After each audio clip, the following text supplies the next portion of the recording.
Hands up, who likes the sound of a baby crying? Anyone? Nope. Thought not. Me neither. But how do we deal with crying as a concept, and how do we manage it with our holistic lens? Stick around with me while we wade in at the deep end and unpack a responsive, gentle and sensible approach to crying. I'm Lyndsey, and I'm proud to have trained over 600 professionals in 48 countries through the Holistic Sleep Coaching Program, the original evidence-based sleep program for those who want to support families gently and holistically with sleep. If that sounds like something you want to be part of, you can book a clarity call with us on the link below to find out how you can train to be part of this growing movement. Joining people like Liz, who as an IBCLC was sick of working with clients, building up their confidence and helping them feel good about responding to their little ones, while also optimizing feeding, only to see her clients come back to her several weeks later, having seen a sleep consultant who had derailed not only their feeding journey, but also their confidence in responding through dated sleep training techniques. She trained as a holistic sleep coach so that her clients could get a fully rounded support service from her, which protected their feeding and responsive parenting goals, but also optimized sleep. Now, in one of my regular weekly coaching sessions with our students and graduates recently, we had a really interesting discussion around how people feel about crying. There were 5 really helpful insights that we discussed, and I thought you might find them helpful too. So let's go. First, and most fundamentally of all, crying is communication. As a human of any age, it is normal to experience a range of emotions. There is a spectrum of feeling from joy, euphoria, and bliss, all the way through ambivalence, boredom, and inertia, to despair, grief, and hopelessness. Most of the time, we do not experience the extremes of emotion, but dips into feelings like frustration, anger, confusion, sadness, contentment, and excitement. It's all normal and part of who we are as complex mammals who are capable of experiencing life and relationships in all their fullness. A life experience devoid of any negative emotions is unrealistic. While we certainly need to shield children who have immature abilities to deal with profoundly difficult emotions, it is not our job as parents to curate a life experience that excludes any negativity at all. In fact, brief experiences of stress or dysregulation, crucially with parental emotional scaffolding to co-regulate them, gently supports them to be able to manage their stress response in a healthy way. That doesn't mean we should deliberately expose them to stress to teach them a lesson. More that when these experiences organically present themselves, it is an opportunity to support them responsively. And over time, this helps them to learn that stress is not permanent, that someone will help them when things get tough, and eventually that there are strategies within themselves that they can recruit as they get older and more mature to help themselves in times of stress. It is responding promptly to their stress response that supports a healthy level of emotional regulation and a child that is ultimately equipped to deal with challenges. While parents for millennia have promptly responded to the needs of infants and young children, with the rolling out of mainstream non-responsive sleep training in the 1800s and behaviorism from around the 1920s onwards, people widely began to think that parental intuition and responsiveness were not in the best interests of children. The idea behind behaviorism from a sleep perspective was that if a child is waking in the night and needing a particular intervention from their parent, the way to eliminate the behavior of waking was to remove the trigger of the parental response. This very basic way of thinking has been widely refuted by highly credible research, but the legacy of this as the backbone of sleep management has lingered on, and you can see its roots in almost every mainstream non-responsive sleep training intervention there is. Leaving children to cry is not perhaps the aim of non-responsive behavioural sleep training, but it's almost inevitable. Almost all non-responsive options such as cry it out, controlled crying and the disappearing chair involve withholding parental response, which is very likely to cause crying. Now, while crying is perhaps a normal reaction, the part we take issue with is the advice to ignore that crying. There's no question that proponents of mainstream sleep training agree that this is hard for parents. In fact, one study explored the association between the success of sleep training and parental tolerance of crying,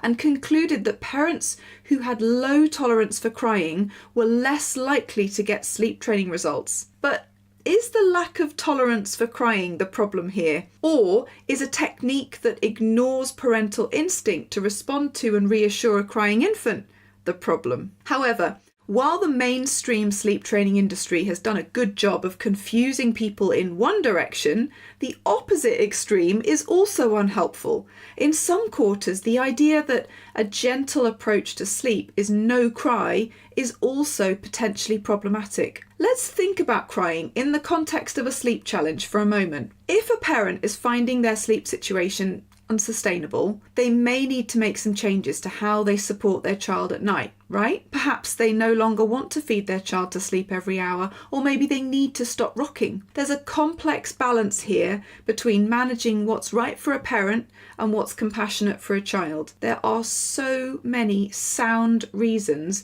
why a parent may not be able to continue doing what they were doing. If we take the view that any crying means a non-gentle approach, then parents could be supporting their child to sleep for longer than is truly sustainable for them. While we always need to bear in mind the normalcy of night feeding until at least 18 months and the appropriateness of responding promptly, as well as realistic expectations about night waking in general, this does not mean that a parent needs to feel trapped into continuing with a strategy that they feel is breaking them, because the alternative is that their child might cry. It is likely that whatever the parent is doing, this is because so far it has been the easiest, quickest and most reliable way of getting their child back to sleep with as little fuss as possible. Agreed? So it also makes sense that doing anything else at all, no matter how responsive and kind, and even though the parent is there to support their child, it is likely that a different option will not be the child's preferred way to be helped to sleep. Still with me? And how does that manifest in a practical way? Well, the child may express their feelings about this. After all, as I already said, all humans experience a range of emotions and express those emotions to those around them. It's just communication. So we have to expect big feelings to come out when a child is being supported in a way that is not their preferred option. Let's say a child would prefer to be rocked, but instead they're being held gently, having their back rubbed. Still responsive and loving, yes, but maybe not what the child wants. So they will express their confusion, disappointment, frustration, anger, sadness, all the feels, right? If they have some vocabulary, they may use it. But just like even as adults, we sometimes cry because the feelings are complex and messy and raw. Kids don't even always use words, even if they're able to. Crying is likely. While we would never advocate an approach that ignores the distress a child is in, or persevere with a strategy regardless of how hard a child is finding it, it is unrealistic to think that a child will never cry when we're making changes. I think one of the most difficult parts about crying in the night is that many parents see this as something associated with non-responsive sleep training. If you are a parent who is deeply committed to responsive parenting and your spider senses are alerted when you think about your child crying in the night because of something you're doing, this may be because you violently oppose anything that vaguely feels like it might be associated with non-responsive sleep training.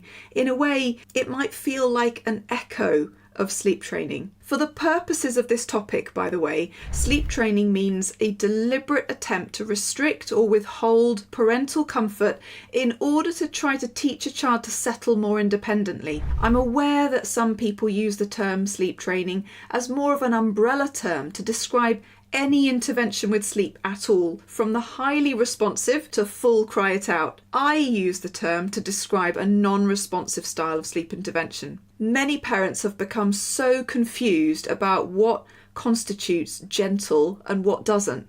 I'm endlessly being asked, is crying in arms as damaging as sleep training? Or is it sleep training if I night wean but continue to bed share and provide comfort? Parents do not want to veer down a sleep training path because they've heard bad things about it. But crying does not in and of itself mean sleep training.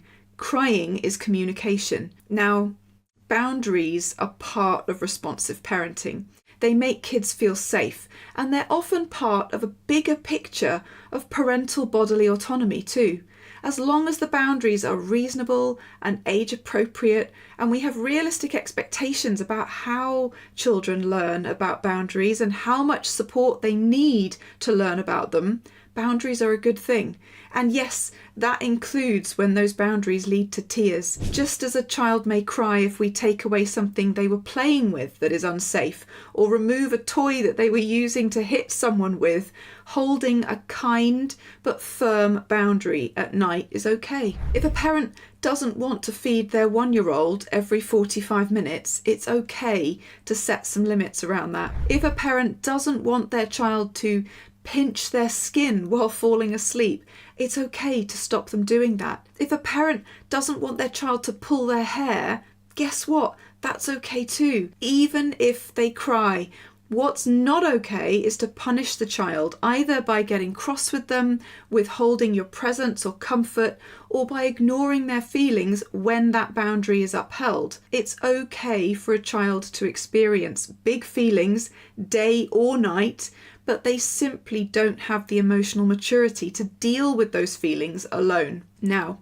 for parents who are invested in responsive parenting, any hint that we're okay with crying in any context may trigger this echo of sleep training, and parents may become suspicious that we're using a bait and switch, that we've duped them with promises of responsive and gentle sleep support, and then we've slowly allowed sleep training rhetoric to creep in. Is that what is happening? Hopefully, it's clear that the answer is absolutely not. Mainstream sleep training at the heart involves a parental non-response. It's not about crying per se, despite the use of the word crying in many sleep training techniques, cry it out and controlled crying being the obvious ones, but equally, a holistic and gentle approach does not mean no crying per se. Let's take crying as an outward behaviour out of the equation when we think about whether a technique or approach is gentle or not. It's not whether the child cries, it's the response to their big feelings that defines it as responsive or not. Now, of course, sometimes parents ask the very reasonable question, well, how much crying is too much? Like, they're there with their child, soothing them, singing to them, rubbing their back and swaying, but not feeding them, and they're crying. Well, first of all, children may have a variety of levels of emotional expression to this. Some will actually cope really well, others will be deeply distressed. So again, it's not necessarily about the technique being gentle or not, but about the child's ability to deal with change, which may be related to their temperament, personality, attachment, neurotype, internal resilience, or inherent vulnerabilities. Second of all, parents may have different underlying reasons to make a change. Some parents need to make a change because of an emergency physical or mental health challenge. They may not have the luxury of being able to step back and try again next month when it's a more settled time. Other parents could be more flexible or take more time over the change. The context, urgency, age of the child, buffers and support matter when we're helping parents to figure out if this is the right time and whether they should persevere in spite of the fact that their child is finding it harder than they expected. So there's not necessarily a right answer here, but we are absolutely not trying to nudge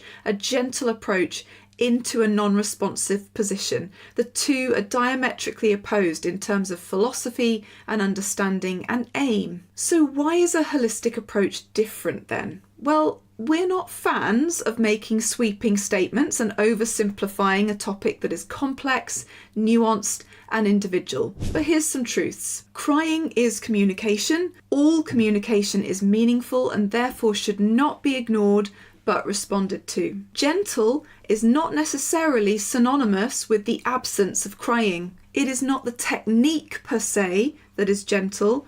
It's the overarching parental response while making a change that makes a technique gentle. Solo crying does not teach self-soothing or independence. Therefore, there is no reason to force experiences of increased stress on children without parental scaffolding. Responsiveness means that we modify our behaviour to match a child's outward expression of need. So, today we've gone deep into a tricky and often misunderstood topic, and I hope you have some food for thought on a subject that is nuanced and emotive. And if this has resonated and you'd love to offer this kind of realistic, intelligent, and holistic support for confused families looking for sustainable and responsive sleep solutions, then we would love to hear from you. The first step is to book a call and see if we're a good fit. All you need to do is click the link below this video. And if you enjoyed today's video, don't forget to hit like and subscribe. Speak to you soon.